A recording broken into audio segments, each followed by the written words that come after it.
running. We are tired of begging for meat. We are tired of our children being raped. We are now taking this stand to secure the future of our children because we believe, as custodians of society, tomorrow our children will ask us, Mama, what was your role during the crisis? The protesting women extracted a promise from President Charles Taylor to attend peace talks to negotiate with the rebels. In June 2003, Bowie led a delegation of Liberian women to put pressure on the warring factions during the peace talk process.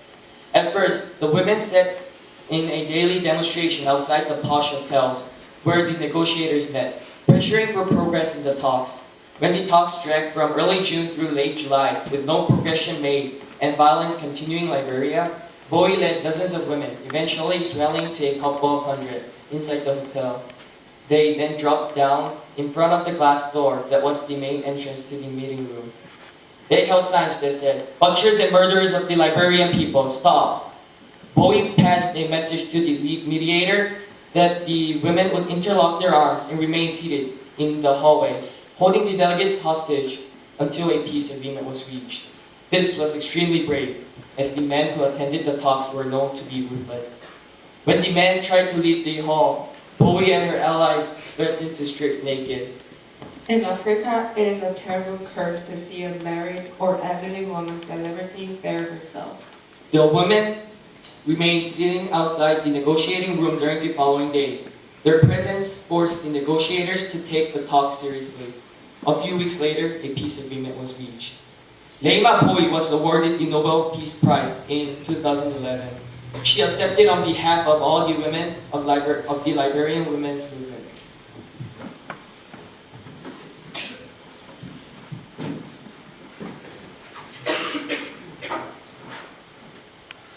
Amanda Lindhout, a Canadian journalist, was kidnapped by Somali militiamen for 460 days. An emaciated Amanda was locked in an animal shed, with chains around her ankles, desperately clinging to hope after being beaten and tortured. She was so badly fed, her toenails and hair had fallen out. The nightmare ended as the families of the captives paid $600,000 to free them. Dreams helped her survive. I dreamed about what I could do to make Somalia a better place if I survived. For despite her brutal treatment, before her capture, she had been moved by the kindness of the Somalis.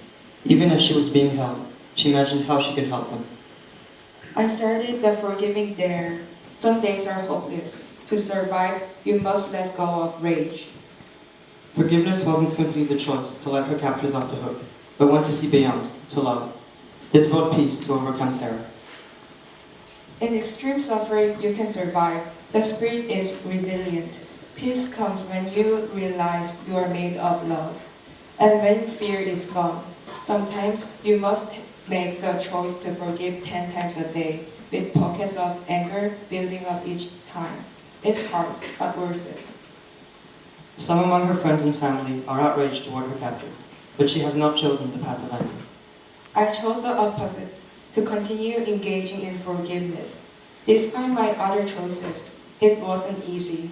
It's one I must make daily, not to be trapped by the past. The common impression is forgiveness is just about letting go of your hatred to be at peace. As her example clarifies, it's also about the ones being forgiven, lifting their guilt by showing love as their true nature, sharing that vision with them by expressing your forgiveness to them. She has been called to bless her captors by turning Somalia into a peaceful place. Here is a woman who has every right to be angry, but she has chosen not only to forgive, but to dedicate her life to improving conditions in Somalia, in the hope that these improvements will bring peace.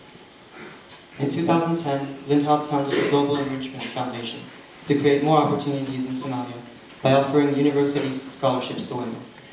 The GEF also funds literacy programs